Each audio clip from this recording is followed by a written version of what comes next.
Hello everyone, I am the Albeetross, and today I would like to do a quick review of the Empire magazine covers featuring the cast of X-Men Days of Future Past. I'd be lying to you if I said I wasn't just a little bit disappointed when I found out Bryan Singer's big announcement for Monday was just the 25 character covers for Empire magazine instead of a second full-length trailer.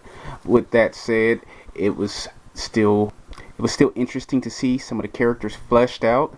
Now, real quick, I am very much so looking forward to X-Men Days of Future Past. I enjoyed X-Men 1 and X-Men 2.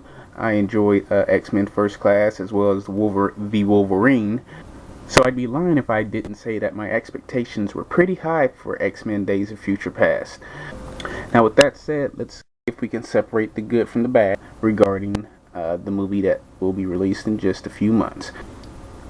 First off, we've got Bryan Singer on the cover of the magazine, and as director of the movie, he has every right to do so. If it's a great movie, it's going to be all on his head, and if it's complete and total crap, of course, it's going to be all on his head as well. Now, the first character cover we have is of Professor Xavier, portrayed by James McAvoy, who did a wonderful job in X-Men First Class. My only complaint with this picture is obviously why the hell is he standing? The next magazine cover we have is Patrick Stewart, and I think what's interesting about this particular picture is finally he has his hover wheelchair. The next picture we have is of the past version of Wolverine.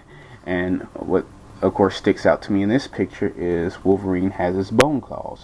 Now, spoiler alert, anyone who's seen the Wolverine knows that Wolverine ends the film without his animanium and with bone claws.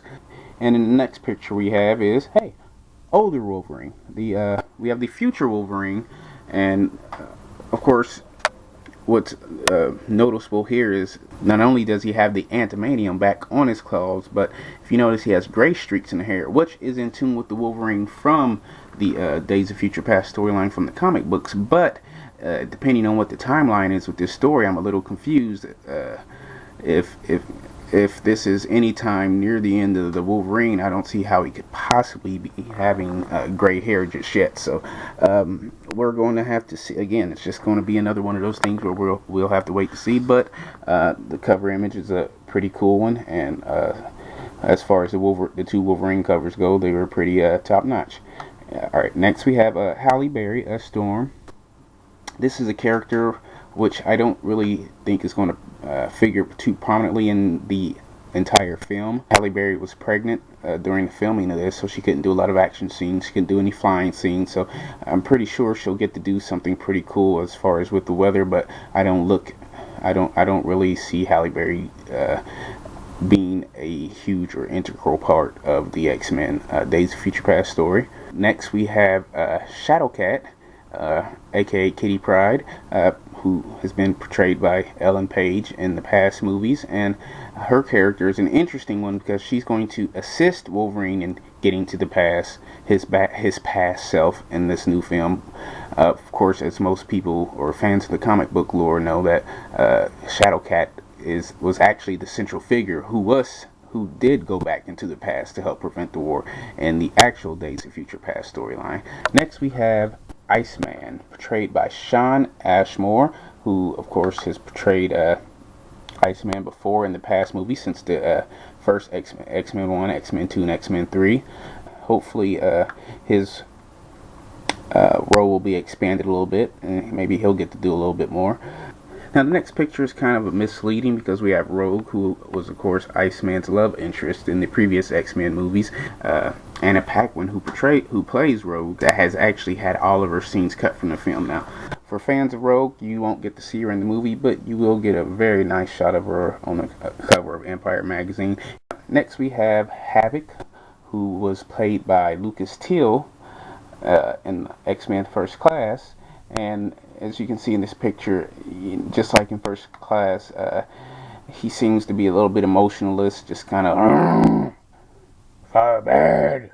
But hopefully under the new direction of Bryan Singer, maybe the role of Havok will be a little bit more expanded. Maybe he'll have a little bit more emotion to offer in this portrayal. I will note one thing that, of course, the people, fans of the X-Men in general know that Havok, Alex Summers, and Scott Summers, Cyclops, were supposed to be brothers. I, for one, am wondering if because of how early Alex or Havok has actually been introduced into the series, if instead of brothers, they might eventually introduce Scott Summers as Havok's son. That'll be interesting to see. We'll just have to wait and find out. X-Men Apocalypse. And next we have Beast. Beast portrayed by Nicholas Hoult. Okay.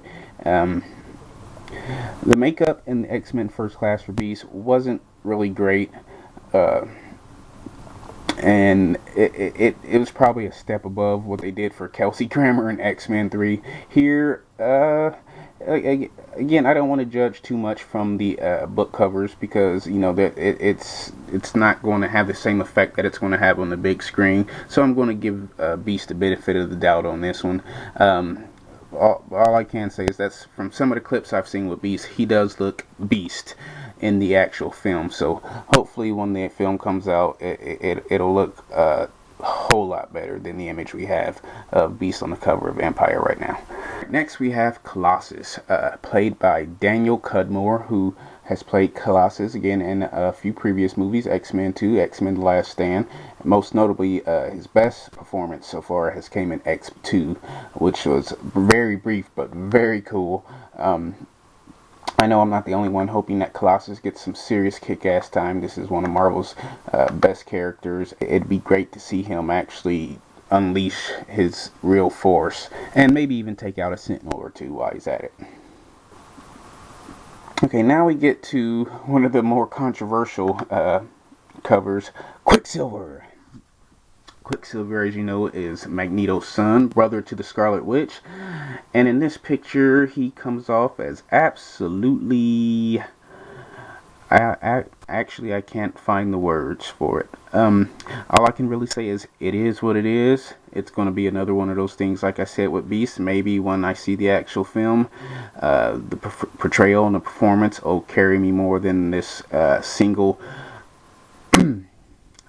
shot. Next up, we have Bishop, played by Omar Sy. Now, this looks dead on Bishop, and with the eyes, the big ass gun, and the only thing I can say is that we're getting to a part now where with some of these future mutants coming up, the only thing that worries me is that I fear there won't be a lot of screen time given the time travel element of the story. So I don't want to get too caught up in the hype of seeing some of my favorite or even some of these really new and great mutants on the screen, especially if they're only going to be on the screen for a limited amount of time.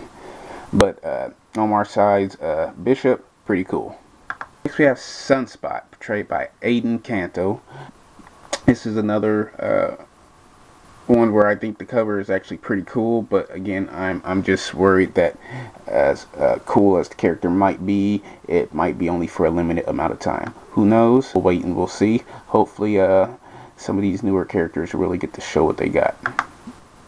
Next we have one of the more creative covers of this special limited edition.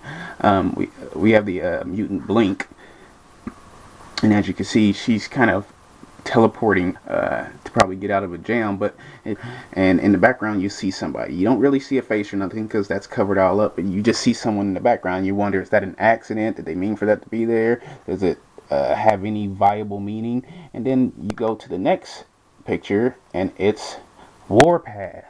Very cool picture of Warpath, looking like he's ready for battle, and in the background, yes, you see Blink teleporting away. So you see that's actually the other half of the cover. So that's actually something pretty cool that they did, and it's actually two of the best covers I think they have because of that creativity that they chose to do right there. And again, Warpath does look pretty cool. I can't wait to see him in action. Hopefully he gets some decent screen time as well. Here we have Sir Ian McKellen, looking dapper as the older Magneto, and the Magneto character it's one of my favorite characters in all the X universe, so I'm really happy to see that as far as costume design goes, that they really took care of business with that character. That even goes for younger Magneto there, played by Michael Fassbender, who's been having one hell of a year. And this is actually one of my favorite pictures in the entire group right here.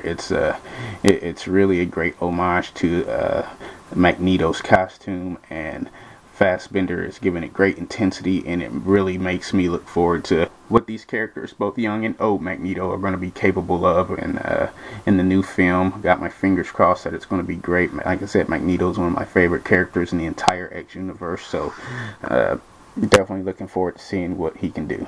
And here we go. There's not many words, so I'm just gonna shut up for a little bit and let you bask at the beauty that is Jennifer Lawrence as Mystique.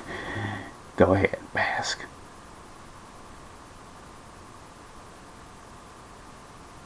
Still basking? Okay. Alright.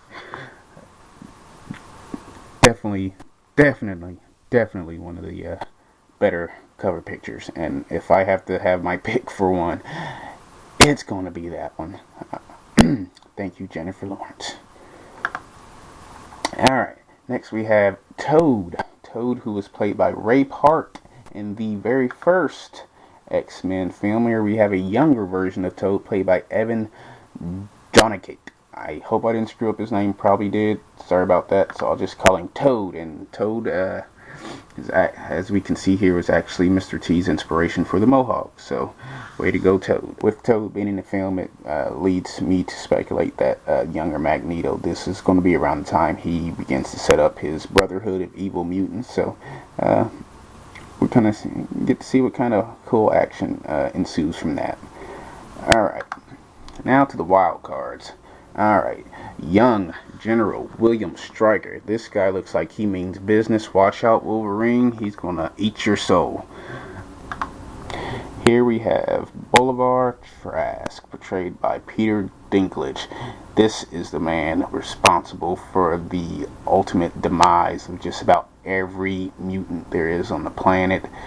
And Peter Dinklage is a great actor. I love him in most everything I've seen him in, and I can't wait to see what he brings to the X universe. Most likely tons and tons of fear and death.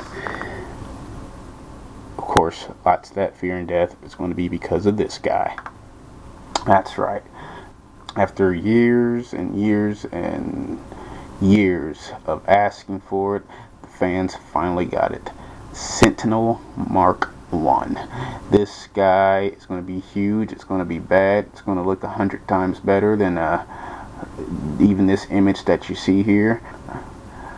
After years of waiting, I just hope that the technology that we have to bring these big guys on the screen was worth the wait, and I hope that Bryan Singer utilizes it well, and we see tons and tons of destruction created by these guys as they go on their mission to take out every single mutant on the planet. And of course, to finish it off, well, the final picture we have is going to be of the Sentinel of the future. This is the Sentinel of Death that is going to kill just about every X-Men that we grew up watching in the movies. And dare I say, this Sentinel may go by the name Nimrod. And it's going to be a fun ride. I can't wait. So there we are, folks. Those are our 25 different character covers for the new edition of Empire magazine, highlighting X-Men Days of Future Past. I'm excited. There's some good things, there's some bad things, and there's, as always, lots of things to be discussed. But all in all, I can't wait. I think it's going to be one of the best movies of the year.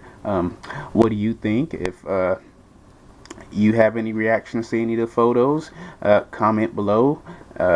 Let me know if some of the characters are off, Quicksilver, or if some of the characters were dead on, Mystique, Magneto.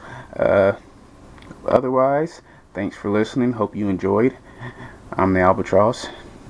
and I'm out.